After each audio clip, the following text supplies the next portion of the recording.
Good morning, everybody. I'm so glad to see so many faces here this morning. You guys look great, and you're not breaking my camera. I want to welcome you to the TTPN Annual Conference, the Tea Party Network Annual Conference. For those of you who don't know me, my name is Catherine Baer, and I am the chair of the Tea Party Network. The first thing I would like to do is to thank our hosting tea parties, and I left that over there again. Firstly, we have the North Lake Tea Party. Can we give them a big hand? They have done such a fabulous job setting this up and doing all the work. It is a great deal of work to put on an event like this. Norm, what's the name of your tea party again? I belong to all of them. I caucus with North Lake, with Tri-County, Leesburg Regional. Thank you, Leesburg Regional. We need to give Leesburg Regional a big thank you. And then Norman is right. Carol has done a great job taking care of the food and so many other things. It's not easy to put on one of these events. It takes so much time, so much effort, and they have done a tremendous job. So I want to thank them. A little bit of detail here. For those of you who don't know, the restrooms are out this door and around the corner, and you'll be able to find those. Our vendor hall, many of you already found it, is straight across from us. And then the food is right over there right after you guys pass the sign in. Just also, I want to explain to you a little bit about the purpose of the Tea Party Network's annual conference. Every year we obviously want to provide education to everyone, but every year we hear from our partner organizations, such as the Florida Stop Common Core Coalition or the Coalition for Property Rights, Integrity Florida, people that we have partnered with to help us with issues. We hear from them on what they have done, what they've accomplished during the last legislative session, as well as what their plans are for the upcoming legislative session. And as a body, the Tea Party Network, their member groups, that's you guys, we vote on whether we want to continue our relationship with these partner groups for the upcoming legislative session.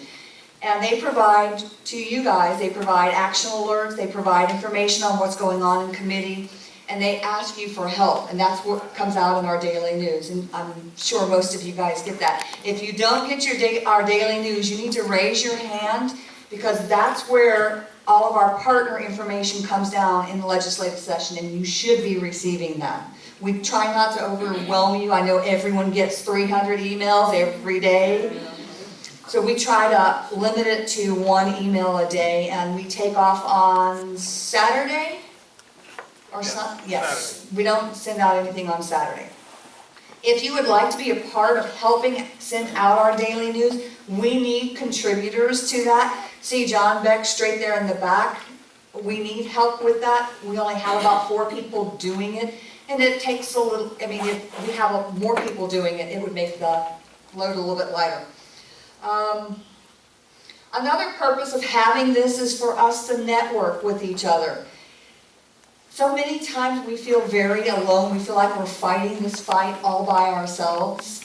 And the purpose of this is to help us, to put us together where we can hear from other tea parties what's working for them, what's not working for them, what they're working on, and how we can help each other be stronger and make our voices louder in Tallahassee and in Washington, D.C.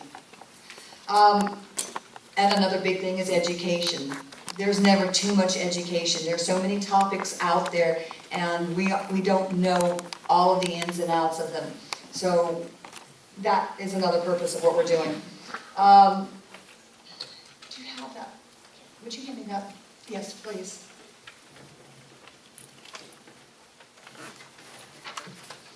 I would like to say thank you to our sponsors. Concerned Veterans for America will be providing lunch on Saturday.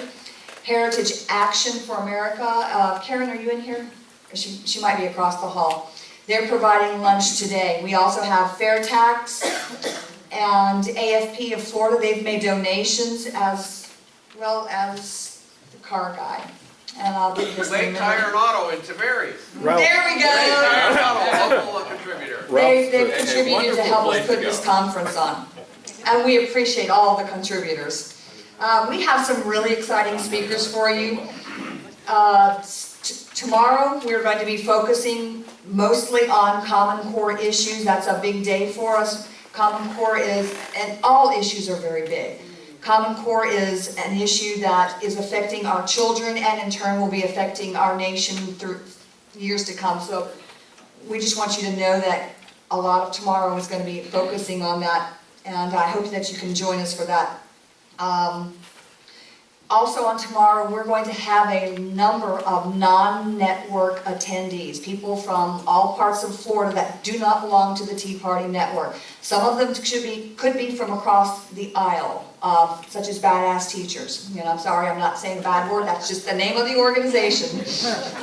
And that's something that we as Tea Party people need to be aware of and need to be focusing more on. We can't sit here and just fight ourselves for these issues. A lot of the time we get dismissed as, oh, those people on the right there. It's something that I found in Tallahassee recently, is that working across the aisle is extremely beneficial. In Tallahassee, we put a referendum that's going on the ballot in November. Our city commissioners didn't want ethics reform. They didn't want an ethics officer. And myself and a number of people from the left, Common Cause Florida, League of Women Voters, we've got together, we got this petition done, we've got over 20,000 signatures, and our city commissioners said, well, we don't like that. And they took us to court.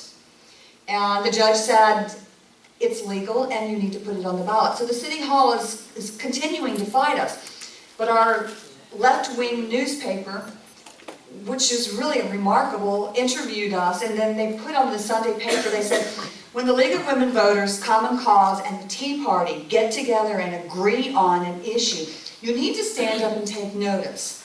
Because they can't dismiss you as left or right there, because you've got all parts of the political spectrum there. So we need to start working and finding people that we can partner with. Now, don't take this as we're just surrendering everything that we believe on. That's not it. We get on the same sheet of music. We find the language that we can agree on both sides, and we fight for that language. We are still going to disagree on a number of things. The lady there, she looked at me and she said, do you carry a gun? And I said, absolutely, everywhere I go. And she just looked at me like I'd grown a third horn on my head. We'll never agree on gun rights. But we can agree on this narrow thing, and that's what we have to fight for. And I'd like to see us start focusing on that. And I am going to reiterate that throughout the session for the next 2 days. And a number of our speakers are going to be, we're going to be talking about it as well. So let's take note of that. I would like to mention tonight's entertainment. We often hear we don't do enough networking and socializing. Well, tonight's going to be your night. Andy, the guy who's running our sound and video, and also the president of the North Lake Tea Party, will be up here with another guy entertaining us. He has a band, and they are very good. Most of the band can't make it, but him and another guy, they will be up here performing for us. Andy writes some very entertaining and interesting songs. One of them happens to be very political, and I like it a lot. So I hope that you guys can come back and after dinner tonight, from 7 o'clock, I think, until 9, to join us and listen to the entertainment. For those of you who are staying in the hotel, you found out there is no internet in your rooms, I'll be up here until, except for Alice over there. I don't know how she managed. I went to my room and checked, and there was no internet. But we'll keep the room open. We were just talking about you. You missed it. We'll keep the room open until 10 o'clock tonight for people who need to use the internet, and then we'll lock it up and head out. Across the hall in the vendor room, we have a number of vendors, and I've already mentioned them, and I'm running late, sorry. There is, in the middle table, there is a number of different items, patriotic items, bumper stickers, flags, and whatnots. There's a donation jar there. Please make your donations. All that money that we gather from that will be distributed to our partner organizations. Most of them are like us, doing a lot of work for no money. They need money to carry our message out there. So please consider, even if you don't take anything off the table, make a contribution to our partner organizations. Drinks will be served all day long. They're in the lunchroom. And there's coffee and tea out on this table right here. Snacks will be served at 10. We do not have breaks incorporated. I'm sorry. We had so many speakers that wanted to talk to you guys, which is a good problem to have. But we just didn't have time to put breaks. So take your breaks as you need and just understand that this is all we could do. Anything else that I need to make an announcement on? And during each break, oh yes. As far as questions, Alice over there has index cards. Please write your question for each of the speakers out. Oftentimes we get up to a microphone and then we start filibustering and we start preaching and all this other stuff like that. Write your cards out and submit them, and because a lot of people will ask the same thing. We'll give you your card back, read your question. That way we don't end up with so much time being taken up with one person. Is that all of the announcements? You will hear from our vendors during each, at the beginning of each segment. They'll give you a real quick lowdown on what they're doing, just so you know what's going on across the hall, because they paid to be here and have a table. All right, we're going to get started. And our first speaker is Larissa Scott. Larissa is an NRA certified safety instructor for the Refuse to be a Victim program, a graduate of Florida Department of Law, Intelligence Operations. Guide, is that a really long title? Law enforcement. Oh, okay. There's no comma, that's what it is. My apologies, guys. A graduate of FDLE says that an intelligent operations guide for Islamic terrorist training, and a graduate of John Guandalo, Understanding the Threat, Immersion Training for Train the Trainer program. She is the assistant editor at a satirical conservative website, The People's Cube, and will be talking to us on behalf of ACT America. Let's give her a big welcome.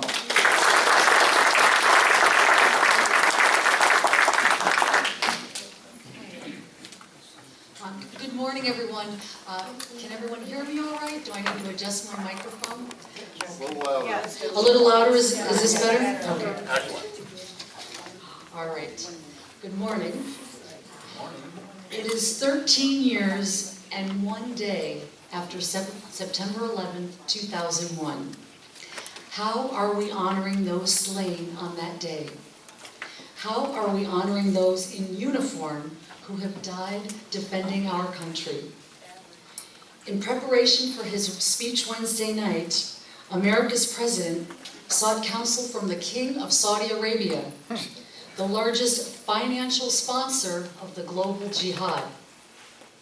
Around the world, Islamic armies are overthrowing nations, beheading, crucifying, and burying people alive, all of which comports to Sharia law.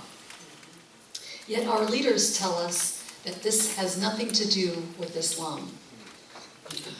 Also on Wednesday night, thankfully, Dick Cheney called for the Muslim Brotherhood to be designated a foreign terrorist organization and noted that they are the root of the global jihad. Excuse me. But at the same time, this administration materially supports the Muslim Brotherhood and Al-Qaeda in Libya and Syria against the sitting governments. You and I would be in jail for doing such actions. This behavior in no way honors the 9/11 dead or our troops who have died in battle. It's time to rectify this. But what can regular people like us do? We can push for legislation that will engage, defeat, and punish the terrorists and their supporters. And that's why I'm here today. I'm here representing the Act for America, America's largest, fastest growing national security organization in the United States. We have 900 chapters, with over 287,000 members, actively alerting our fellow citizens and appointed officials to the jihadist threat to our liberty, our livelihoods, and our safety. We reach out through briefings, we write reports, articles, speeches, we send emails, we make phone calls, we visit legislators, all with the goal of building legislative firewalls to protect our nation, state by state. And it's working. 22 state laws have passed within the last 4 years, many because of your support.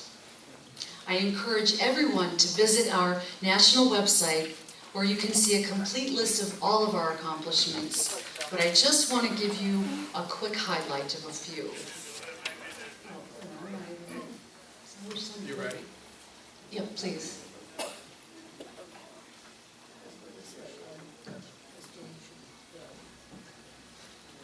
And if we skip to the next one, maybe. Here we go. Okay. I'm sure many of you remember this. Excuse me. American Laws for American Courts, or ALAC, prevents foreign laws from being used in American courts if they violate a state or the federal constitution. The goal of ALAC is a clear and unequivocal application of what should be the goal of all state courts. No U.S. citizen or resident should be denied the liberties, rights, and privileges guaranteed in our constitutional republic. By promoting ALAC, we're preserving individual liberties and freedoms which become eroded by the encroachment of foreign law and foreign legal doctrines, such as Sharia. In 2014, Florida passed similar legislation inspired by ALAC, in large part due to this Tea Party network's extraordinary lobbying efforts. So you should all be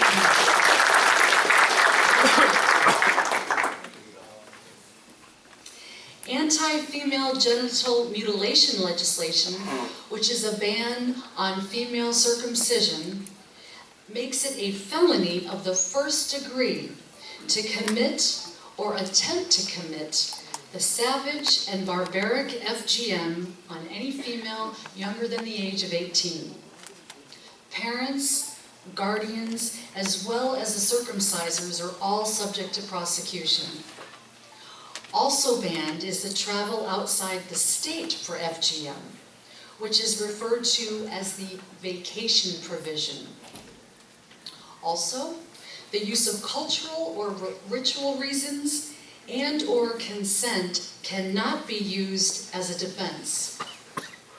And there are estimates that well over 250,000 American women are affected by this FGM. 19 states so far have instituted this legislation, including Florida, which it passed in 2007. Free speech protection laws protect Americans from something called libel tourism. It's a practice of filing lawsuits outside of the United States where local laws don't protect free speech the way our U.S. Constitution does. And it typically targets publications and authors who deal with international terrorism. It protects Floridians from being extradited to foreign countries to face legal action. This means foreign courts that do not place the same value on our constitutionally guaranteed freedom of speech will no longer be used to intimidate Florida citizens. Oops, where did I go? I'm skipping ahead here. Here we go. It was dubbed Rachel's Law because of a lawsuit filed by the Saudi government against Rachel Ehrenfeld, who wrote the book Funding Evil. And if you've not read this book, I encourage you to do so because the case is fascinating. And finally, Andy's Law. It passed overwhelmingly in Arkansas, Oklahoma, Kansas, and Louisiana. It's named after Private Andy Long, a soldier who was killed by a Muslim convert in a drive-by shooting in front of a recruiting office in Little Rock, Arkansas on June 1st, 2009. This is a proactive legislation measure to increase the penalties for charges of terrorism or material support for terrorism. It allows victims of terrorist attacks to recover damages and attorney fees and makes it easier for law enforcement to seize assets, including money used for terrorism. It's a law that empowers state and local law enforcement, as well as victims of terrorism who prosecute not only the actual perpetrators, but those who provide material support, funding, recruiting, indoctrination, training, and other forms of support which lead up to these terrorist attacks. The Center for Peace and Tolerance produced an excellent documentary called Losing Our Sons. Has anyone ever seen that documentary? Okay. I believe it serves as the best tool to persuade an audience to really work on getting Andy's Law passed. And I'll show a 14-minute trailer now, but the full-length video I'll have playing at some point this weekend. I'm hoping to do so anyway. And we did plan to have copies for purchase, but that kind of didn't seem to work out. But if you can contact me afterward, if you are interested in buying a copy of the full-length version, I can certainly send that to you. But we're going to watch, the trailer's about 14 minutes, and it's phenomenal.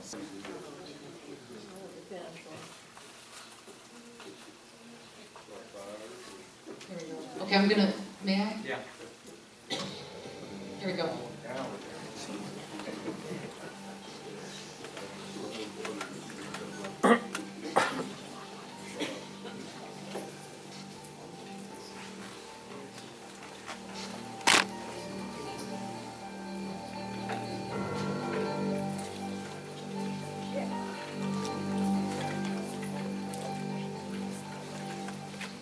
Thank you very much for allowing me to come here today and to tell the country what happened to my son. I got a phone call from the FBI. They said, well, we need to see you immediately, right away. Something bad happened. Andy's been shot. I hear about 6, 7 loud bangs. I come running across the street, and there's a white male and a black male, and they both are in Army fatigues. And they're both shot real bad. 23-year-old Private William Long of Conway was killed. 18-year-old Private Quentin Ezekiel is seriously injured when police say a suspect in a black SUV drove by, opening fire. I got to the medical center. I went in there and I asked them, where's the emergency room? They pointed to this other room. And I'd been to emergency rooms before and never really thought about what the little privacy room was for. And they took me into the privacy room. They told me Andy had passed away. Carlos Bledsoe was an all-American kid raised in a loving family. Melvin Bledsoe is a Memphis native who has owned the Blue City Tour Company in Memphis for the past 22 years. While Carlos was growing up in Memphis, William Long, known to all as Andy, was a high-spirited boy growing up as the son of Darius Long, a Marine officer.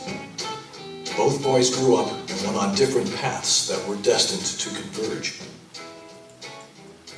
He was going off to better himself, education-wise. He went to school to take up business administration in Nashville. Little did we know that he would get involved with a religion that would turn his life upside down. When Carlos came to Nashville, the city was becoming a center for Islamist extremist activity. Their reach had just expanded to Carlos's college, Tennessee State University, and other campuses, just as Carlos was beginning his studies. An Islamic organization called Olive Tree Education Foundation was offering classes on Islam on the TSU campus. in university settings, even though they're secular, they've been influenced by Islamist financing.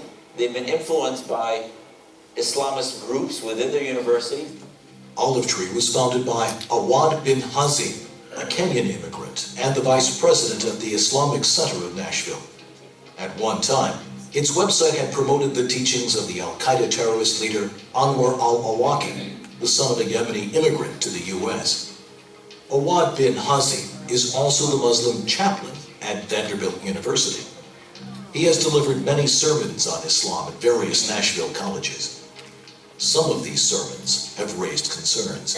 Muslims have a problem with westernization. The Sharia is a complete way of life of Muslims. The Muslims' desire to implement the Sharia in the end is one of their manifestations of their desire to please Allah subhanahu wa ta'ala. Bin Hazim's partner at Olive Tree was Abdul Hakim Mohammed, the Imam of the Islamic Center of Nashville, who also taught at Carlos's college. This country will not be the richest country on earth because it is the worst country on earth. Carlos began to frequent Abdul Hakim Mohammed's mosque and took his name when he converted to Islam. The Imam preached contempt for Jews and Christians at the Nashville Mosque. Tomorrow, they'll celebrate Christmas, assuming that Christ is a God or a son of God. There is no greater lie than this. The greatest lie of all time. I mean, the Jews believe that everyone that's created on the face of earth was only created for their service. The true evil today is the existence of one state. Aren't we this near from a mass battle and war against the Jews? Imams at other Nashville mosques also give radical sermons. This is Imam Abdullah Al-Ansari of the Islamic Center of Tennessee Mega Mosque. He told us to fight the Jews and Christians. Fight them until they give them jizya. They give this protective tax from their hands, and they are humiliated and subdued. If Islam, true Islam, and true Muslims do not rule, there will never be justice.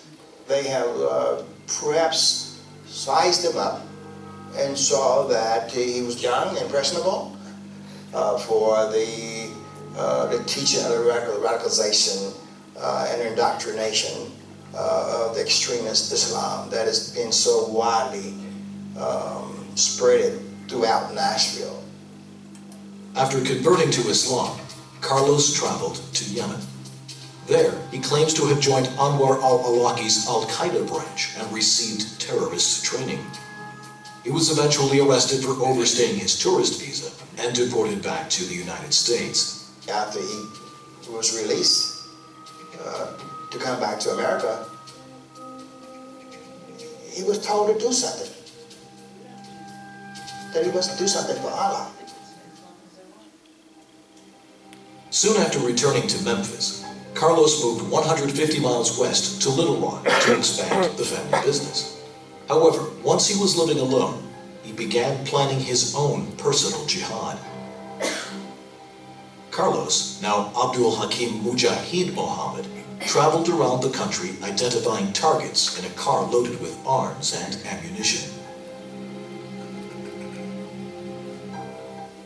Carlos targeted the Jewish community and attempted to firebomb a rabbi's house. Luckily, this terrorist didn't have his act together completely, because what he had done could have been a lot worse. So we're lucky. Andy Long, meanwhile, had been on his own journey. He decided to make some changes in his life, and part of that was to join the Army. He found out he liked it, he was good at it, he enjoyed it, and he came out taller, stronger, and prouder. Looking forward to being stationed in Korea. He had gone home to do recruiting duty so that he could have some leave time with his family before getting shipped off. guy opened fire. He killed one soldier, hurt another. Just this morning, this suspect, you see him there, went before a judge. He was born Carlos Bledsoe, but converted to Islam and changed his name to Abdul Hakim Muhammad. This does not come from something that he learned growing up. This is not the son we raised. This is not Carlos. This is Abdul Hakim. Since the attack, Melvin and Darius have been speaking about what happened to their sons in Nashville and Little Rock. In 2001, they were invited to join Congressman Peter King's hearings on homegrown Islamic radicalization in America. I've lain awake through my wife's nightmares when she relives being 50 feet away while Andy and Quentin were shot. My family kept silent for over 2 years. We will not be silent again. Some congressmen dismiss Melvin and Darius's testimony. Well, I think these anecdotes are interesting. I don't believe these are experts. What you both have gone through is interesting, the word you'd use to describe it? No, I think I'll use it to describe it as a tragedy. We're worried about stepping on our toes, and they're talking about stamping us out. The enemy is the ideology, the political ideology of violent Islamist extremism. The Department of Defense is still not prepared to call the enemy what it is. Is Al-Qaeda, can it be described as being an exponent of violent Islamist extremism? Al-Qaeda is a violent organization dedicated to overthrowing the values that we intend to advance. Yes or no? Can I hear the question again? I'll make it as clear as I can. We are not at war with Islam. I didn't ask that. I did not ask that, sir. I asked whether we're at war with violent Islamist extremism. That's my question. No, I don't believe it's helpful to frame our adversary as Islamic. There are a variety of reasons why I think people have taken these actions. But radical Islam could have been one of the reasons? There are a variety of reasons why But was radical Islam one of them? There are a variety of reasons why people do these things. Are you uncomfortable attributing any of their actions to radical Islam? It sounds like No, I don't want to say anything negative about a religion. I don't think it was murder, because murder is when a person kills another person without justice for 5 reasons. And I thought what I did was Islamic, justified, and also justified, recurrent sex, The Department of Justice refused to bring terrorism charges against Carlos. The Army refused to accept that Andy's murder was an act of international Islamic terrorism and denied Andy the Purple Heart. He wore these when he took 4 rounds of 7.62 ammo from about 3 feet. On it, there's the warrior ethos. The left line of it is, I will never leave a fallen comrade. Well, the Army left him.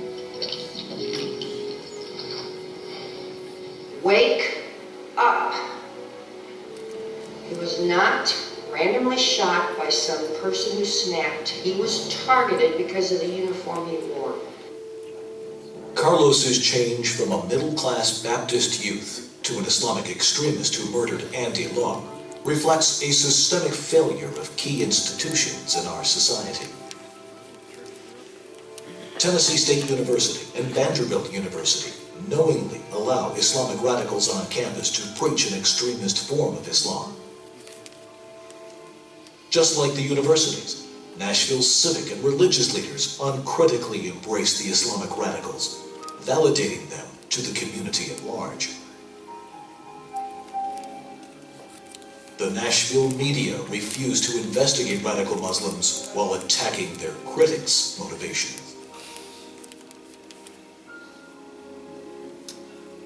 Perhaps we could save more people's lives if the American people know what's going on, know what happened. In my son's case, it shouldn't happen to anyone. It's the saddest day in my life. When Abdul Hakim Mujahid Muhammad was arrested, Mr. Bledsoe lost his son. My heart hurts for them, and I know he said his heart hurts for us, but his pain is going to be longer and it's going to get worse. As long as this country doesn't recognize what's going on, as long as they allow this stuff to go and turn a blind eye to it when it's just out there to see, I can't bury my son. I want to be able to say this to the American people and to the world. It happened to my son today. Tomorrow, your son.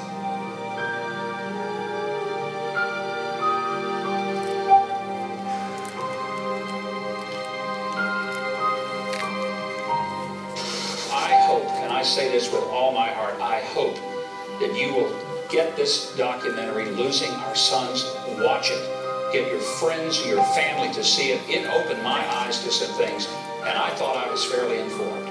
And it is powerful. It is a gut punch.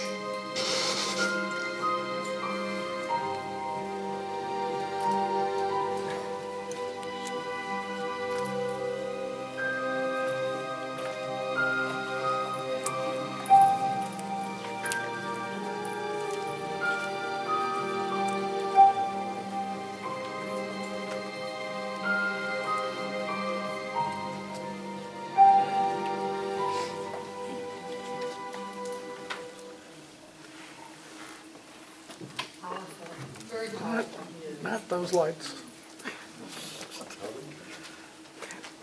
Turn that off. Turn the other one's on. There you go. Turn the middle one.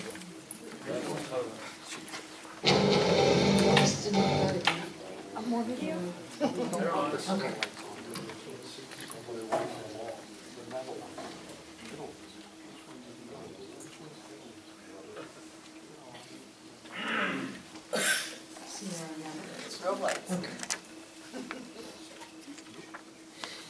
To fully comprehend the true nature of the threat of terrorism, you have to understand that though Muhammad had been labeled a lone wolf, such terrorism does not happen in a vacuum. Before he became Abdul Hakim Muhammad, Carlos Bledsoe was recruited and indoctrinated. He was selected to receive training in Yemen and Somalia. And after that training, he committed horrible acts of terrorism in what he himself termed jihad. Terrorism does not just happen. Terrorist acts are perpetrated and committed by motivated and trained individuals. In some cases, they are funded directly, but even when they're not, their recruitment, their indoctrination, and their training costs money. So funding those can also qualify for material support for terrorism. Currently, there is no specific mechanism to see to it that they should pay. But Andy's law is designed to change that. If Andy's law had been in place in Tennessee, then Andy's father, Darius Long, could have sued the Muslim Student Association of Tennessee University, as well as the Islamic Center at Nashville. His lawsuits would have likely caused both of these places to have to open themselves up to something what's called a discovery case, which lets the courts and law enforcement learn more about the linkages between the jihadists and those entities that incubated them prior to these attacks. Such counterterrorism legislation could have been extremely beneficial in the wake of the Boston jihadist attacks by the Sarnoff brothers. Now, some people think that terrorism and the material support for terrorism are federal crimes that should be dealt with on the federal level. But this thinking is flawed. It's the federal government that repeatedly declines to pursue terrorism charges. The federal government declined to pursue terrorism charges against Abdul Hakim Muhammad for his attack on U.S. soldiers in Little Rock in Arkansas. The federal government described the Fort Hood shooting by Nidal Hassan as workplace violence and declined to pursue terrorist charges against him. More recently, the threat of terrorism was driven closer to home here in Florida when Sami Asmakich was arrested in a plot to blow up Tampa area bridges. He mentioned the Gandhi by name, as well as bridges in Sarasota. He also planned to use grenades and an AK-47 to take hostages at the Hard Rock Casino and to demand the release of Muslim prisoners. He also planned to blow up a car bomb outside the McDitton's Irish pub in Tampa. So, if we had Andy's Law here in Florida, how would it work? Simply stated, it would equip law enforcement with the tools they need to aggressively prosecute terrorists and their supporters, including those who actively recruit jihadists on U.S. soil. It also protects the rights of victims of terrorism by empowering them to take civil action against those who commit these heinous crimes against them and their loved ones. It allows for seizure of the assets, including money used in the course of, intended for the use in the course of, derived from, or realized through terrorism. This would empower law enforcement to prevent terrorists or attempted terrorists from keeping their assets. The bill also creates a civil cause of action against terrorists by victims. That allows victims to recover the damages, treble damages, and attorney fees. It would allow the victims of terrorism to sue those who committed the terrorist act, those who solicited material support for the terrorist act, those who make a terrorist threat, those who falsely communicate a terrorist threat, hinder prosecution of terrorism, expose the public to toxic, biological, chemical, or radioactive substances, or use it as a hoax substance. When elected and law enforcement officials help raise money for Muslim front groups here in America, they should be prosecuted for a variety of charges, including material support for terrorism. We have to use our strength and power as citizens to ensure the enemy knows we will not surrender any more ground. I'm asking you today to join in our efforts to promote and support the passing of Andy's Law legislation here in Florida. We want these terror groups starved of supporting and financing and ultimately be eradicated. And I'll close with the words of Darius Long, Andy's father. I'm not concerned for myself collecting personal damages. That's not going to bring my son back. The issue is that you put them out of business. And that's the biggest thing. That keeps us safe. Thank you.